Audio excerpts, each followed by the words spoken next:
And the problem is black people. I didn't say the problem's black people. Well, you just did, Nick. You just said the problem is crime, and we know who's doing the crime in Chicago. Welcome to the interview you never knew you wanted with Nick Fuentes and Hunter Biden. And what do I tell them?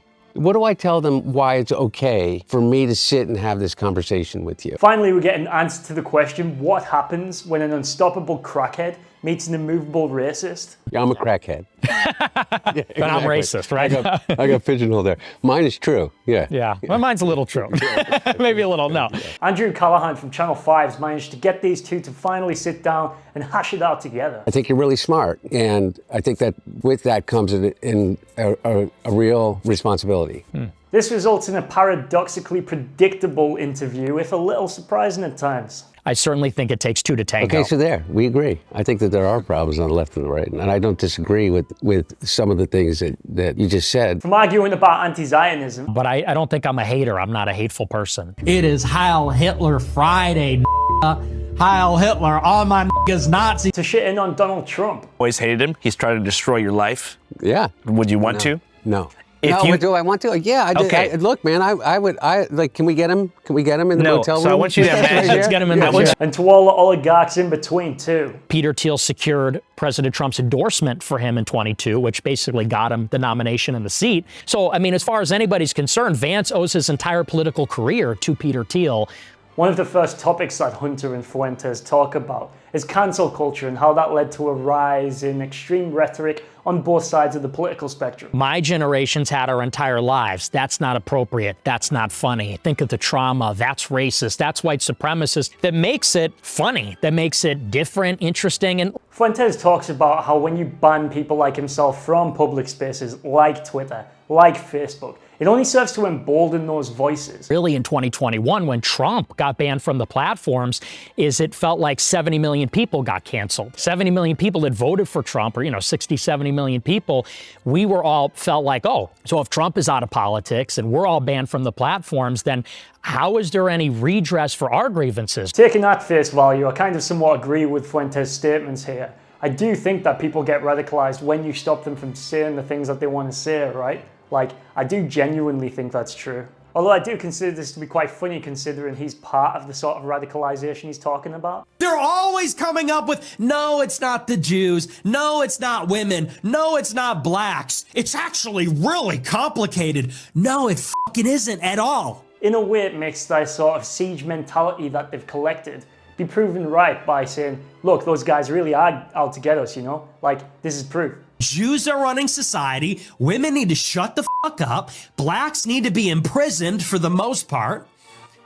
And we would live in paradise. It's that simple. Biden's reply is similarly agreeable on a surface level. There are some things that people should be deplatformed for. There's a difference between being able to say that you're proud of your white heritage and also being just a flat-out racist. Such as allowing terrorist groups to operate in the open, for example. Like, if you allow anyone to call for anything, then you lead down a dark road of people, supporting terrorists, supporting extreme groups, that sort of thing. On both the right and the left, there are these gatekeepers, 100%. And look at me, the mainstream press just destroyed me for 7 years without any real kind of reflection about what they were doing. I do think that, some of those things are legitimate reasons to say, we don't want you on our, on our commercial platform. That includes call to violence and advocating for violent revolution, that sort of thing, Like people calling for actual violence. You're opposed to. Oh, absolutely. Yeah. I'm against violence, yeah. and I do think those are one of the legitimate things that should be taken from the platform. I think one of the obvious problems that I had pretty early on is that Nick is part of this whole, radicalization of delusioned loners that he's talking about. The police are evacuating the Capitol!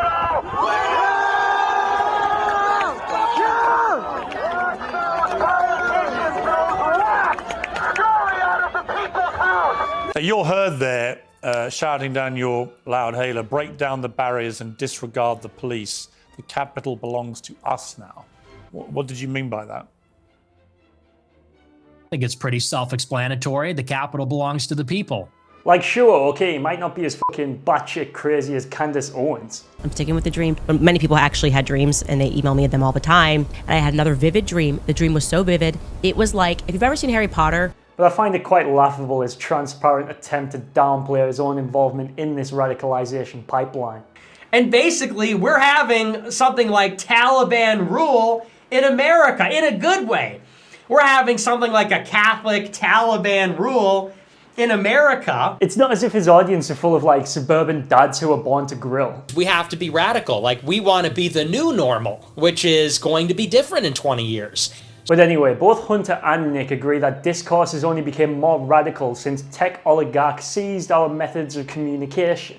I think that these social media companies that are controlled by, 3, 4, 5, individuals have made it clear that they only care about one thing. They only care about how much money they can produce for themselves and, the people that hold stocks in their company. This is actually a running theme throughout this interview. They're both quite opposed to Elon Musk, Peter Thiel, those sorts of people. Whichever firm is the one to develop ASI, that could confer dictatorial-like powers upon the CEO of that company. So whether that's Sam Altman or it's Dario, if the artificial intelligence is aligned with its creator, that person will become the most powerful person in the history of mankind. This is quite a nice thing to hear from Nick Fuentes, who is kind of like if a hobbit grew up on a diet of 4chan and Stormfront. They then move on to one of the two major elephants in the room of this video. I'm not living around blacks. Sorry, I want white kids, and I don't want my white kids bringing home black people to marry. And that's race relations in the United States. Now, if you're not aware of Nick's views on desegregation,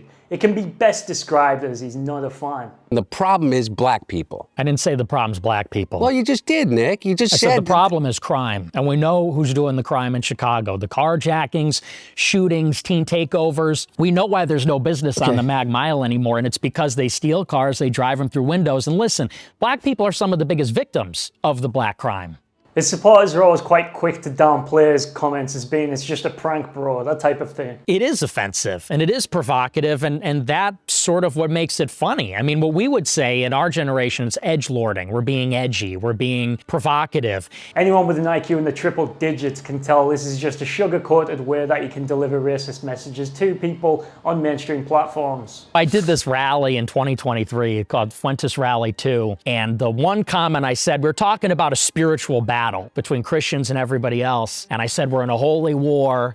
I said, and we're going to make them die in a holy war. And the second I said that, I was like, didn't mean to say that. It's an extemporaneous speech.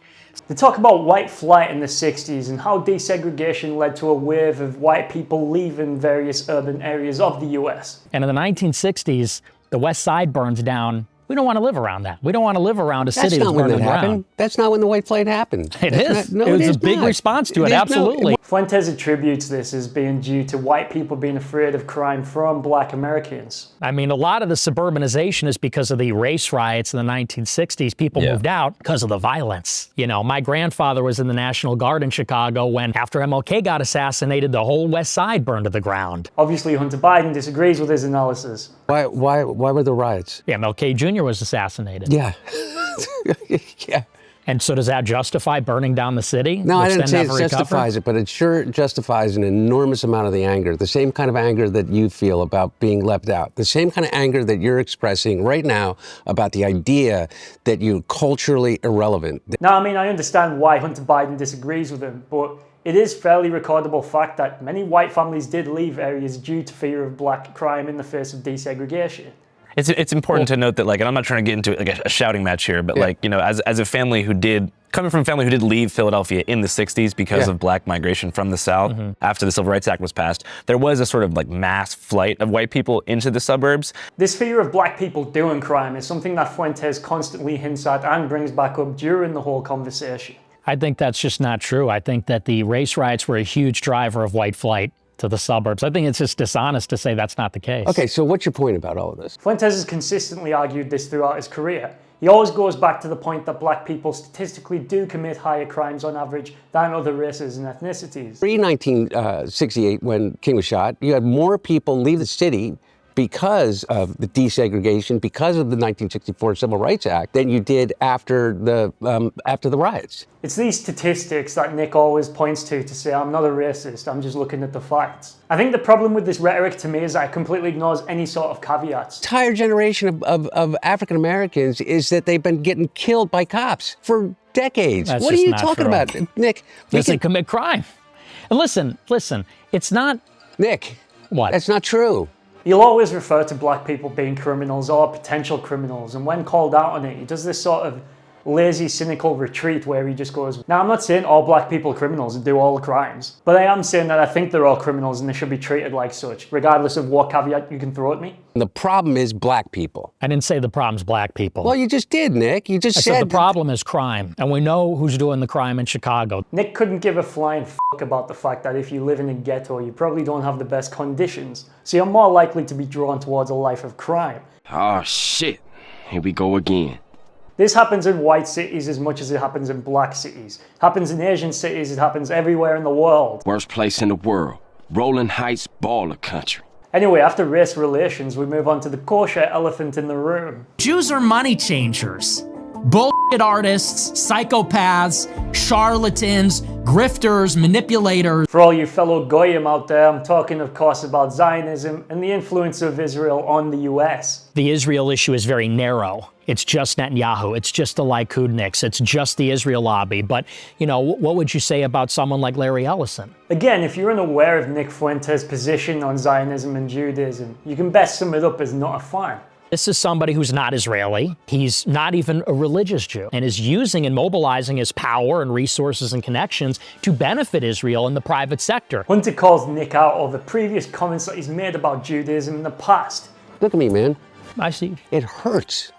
It hurts. Does it? Nick, I promise you it does. When you compare my wife's family to cookies going to an oven, it hurts, and you've got to understand that. And by the way, I'm looking at you, Yeah. and I believe that you do know that. A large part of this is due to Hunter Biden being married to a Jewish woman. Well, that's a joke. But it's not, Nick. My wife is Jewish. My son is Jewish. No, come no, no, on. Nick. I promise you. Because of course Hunter Biden is married to a Jewish woman. Who'd have thunk? Biden tries the same sort of moral lecturing that Piers Morgan did to Nick on his show. And what do you mean by Hitler is very fucking cool? Because I think he's very fucking a monster. Okay. And that's a clip. I think he's very fucking a monster. Do you hear yourself? Yeah, I mean, do. can we all grow up? And it goes about as well as you would expect here too. People, why do people love me? Not in spite of, but because of the outrageous things that I say. Not in spite of, but because I say offensive things. Because I, let's say, drop the N-word on a video or something. It's because people are sick of the preachiness, the Nick. lecturing. Okay, I'll listen they to what really you are. say. Nick doesn't really concede any ground on this point. He does point out that he supports Palestine for obvious reasons. And so it's a tragedy what's happening in Palestine, but there's tragedies happening all over the world. My problem is that Israel has this influence over our government. It's not because he feels any particular empathy for the Palestinian people, but just because he hates Zionists and, well, let's just say Jews in general, really. And we're paying for the genocide, and we're furnishing them with the weapons to commit the genocide. And by the way, America is going to be held liable for this genocide. Fuentes has been quite vocal about Palestine and about Iran and how it's a waste of time. This is because he wants his audience to really dislike Israel in the same way that he does, which, to be quite frank, they're making quite easy at the moment. We want to live in a Christian country with Christian rulers and Christian legislators and Christian judges and Christian law and Christians. And Jewish people can be here, but they can't make our laws. What's quite apparent is that Nick dislikes Judaism as a whole, regardless of, whether you're Zionist or whether you're just some random Jewish guy. So I guess that would be why that they would be like, okay, you're just taking advantage of this discourse. I don't think it's taking advantage. I think that we can sympathize with the Palestinians while also realizing that, look, I'm an American. He sees Judaism in the US as part of this controlling cabal working behind the scenes. And you've heard this before, you already know what I'm saying. Und das heißt, na? Erika, eins von 100.000 kleinen Bienelein. Again, there is some level of truth to this. If we look at like Jared Kushner, AIPAC, that sort of thing, Larry Ellison, who they do talk about in this interview. And look, I don't get triggered by anything that Fuentes says. I couldn't really give a flying fuck. You got to recognize the fact that this is a godless country. I hate it.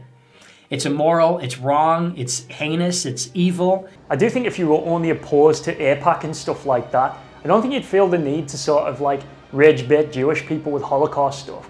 I think if you weren't an anti-Semite, it would be defeatist to your own cause, right? If I take 1 hour to cook a batch of cookies and Cookie Monster has 15 ovens, working 24 hours a day, every day for 5 years, How long does it take Cookie Monster to make 6 million batches of cookies? It would be like if I complained about black people a lot, but I said I'm not racist. But then I also spent all of my time doing like N-word jokes and, I don't know, stuff about watermelon, shit like that. I just think anyone with a brain would question what value pretending to be a racist and an anti-Semite would have for your political career, other than appealing to actual racists and anti-Semites, of course. I'm willing to sit here and listen to you because I want to get to this, and this is my whole point. What about Donald Trump? Yeah, we can get to that. Yeah. Given that Donald Trump spent a decade attacking Joe Biden, it's not exactly hard to see why Hunter feels so personally motivated by this. You know, now Biden's going around like he's a tough guy. You know, he doesn't know where the hell he is. Where are you, Joe? Joe, where are you, Joe? Tell me where you are, Joe. But he's going around like, I stood up for China. He gets a lot of agreement talking to Fuentes about how Trump is morally bankrupt, politically bankrupt, ideologically useless, and generally just a big fucking cunt. There's no ideological core to Donald Trump. No, I agree with you. He mentioned my dad's name or my family's name 6 times a day in the first 100 days of this administration. Obviously, this is where Fuentes takes issue with Trump. He sees him as kind of destroying the Republicans and the right-wing movement in general. He did wind up taking Super PAC money. He took AIPAC money, for that matter, Sheldon Adelson money at that time in 16. Even in the first term, bombed Iran. In the first term, didn't build the wall. In the first term, didn't even reduce illegal immigration until 2019. Which again, I don't think he's wrong about. I can see why someone like Nick Fuentes would be fuming at Trump. As far as him being vaporware is concerned and a scammer and fundamentally you're 100% right, no ideological core. He's not an ideological guy. Yeah, it is. He's literally all about him. And I agree, he's a cruel narcissist. He calls him out as being a myopic, malignant narcissist who essentially has no loyalty to the party, doesn't want the country to be better, and also is just out for his own interest, which is hard to argue with. Is there anything that you think Trump can do to like regain the support of the, I guess, Gen Z and millennial right? No, it's over. People see what he's made of. And Hunter's right, he's a liar. He is a liar, he is a bullshit artist, and especially, you look at what he did with the Epstein files, with the war in Iran, what he did to Thomas Massey. Hunter does, however, call Nick out for supporting him in the past, supporting him in 2016 and 2020. What I don't understand is how you didn't recognize that in 2016, and how you didn't recognize that in 2020, and how you didn't recognize that in 2024, because Donald Trump hasn't changed. Donald Trump hasn't changed at all. Nick's reply to this kind of links back to what we talked about earlier, about online spaces and radical rhetoric. And so when Trump came on the scene in 2016, it was new, it was refreshing. He seemed like somebody that was really going to take on not just the Democrats, but also the media on our behalf. He does some revisionism about how he always knew Donald Trump was a grifter all along, which is obviously just more 4D chess. And people said, you know what, you were right. You were right about Trump. Even Alex Jones told me, you were right about Trump. I was all in on him, so. I think one of the big rays of light in this interview is when Andrew Callaghan points out the following. Talking about the oligarchy, right? Like these billionaires, right? Like the goal of corporate capture of these industries is community collapse. They are trying to engineer things to make it antisocial. They want to eliminate every single small business. They want to make everyone a single person shopper, no carpooling, like to be a lonely consumer who only buys things for themselves online and doesn't talk to anyone in real life. That's what they want in real life. Like all this data center shit, like everything they're doing is in a way trying to break up in-person engagement. Fuentes and Biden both essentially agree that these tech oligarchs are trying to trap us in this lonely world where they control communication and have all of the power via their AI systems. But I think what is happening is that it's the way that money is used in government. There needs to be a distinct and separate national power that subordinates the money power to it. The problem is the billionaires buy all the elections, buy all the media, control public perception, and so really we're all subsidiary then to the market. Call out companies like Anthropic. You know, what Trump is doing with the Pentagon, Anthropic, and OpenAI, the way they're handling it is so reckless and sloppy and just honestly unbelievable. So the people that are developing these technologies right now, they are the most alarmist. I think AI will probably, most likely, sort of lead to the end of the world. If you want to know what life's like when you're not the apex intelligence, ask a chicken. They call out people like Elon Musk. They call out people like Peter Thiel and his rent boy, J.D. Vance. J.D. Vance was given his first job in Silicon Valley by Thiel. Thiel hooked him up with it. You know, the CEO of that company said it was a personal favor to Thiel that I hired him. And then Thiel got him all his jobs at these various venture capital firms, including his own, and then funding J.D. Vance's venture capital firm. If you actually listen to the interview, just hearing them talk about J.D. Vance makes my soul sore. I fucking hate that guy. Because Vance is a chameleon. That's not his real name, for openers. Never had a real job. These are all sinecures given to him by Peter Thiel. 6 years ago, he's a never Trumper. I'm a never Trump guy. I never liked him. I think that he's leading people in a very dark direction, and that's ultimately what worries me the most. Terrible candidate. Idiot if you voted for him. Might be America's Hitler. I was wrong about Donald Trump. I didn't think he was going to be a good president, Brett. He was a great president. As much as you can criticize both Nick and Hunter, I do think that in the broader, bigger scale of the picture, they're 100% right that this is the biggest threat facing the United States. But not just the United States, the entire fucking world as a whole. And as someone who lives in the world, it's pretty fucking annoying. Jared Kushner, who is unelected, not a member of our government, is having as more control over the direction of the everyday lives of American people right now than anybody that I know of. As much as Nick Fuentes is an agitating bigot and Hunter Biden is a nepotistic degenerate, I do think they're both essentially right that there is reason to be optimistic for the future. 2028 for you Americans, I do think that things will get better. You guys have any final questions you want to ask to each other, or maybe a message you want to give to the American people? I still believe in America, and I truly believe in these conversations. Yeah, I agree. I think it was a great conversation, and I think that, you know, we have to come together on the things that we agree on, which is, for example, that we love the country, we both believe in America. But yeah, go check it out. I'm a big fan of Channel 5. They're like what Vice used to be like when they were still cool. So yeah, like and subscribe, and I'll see you next time.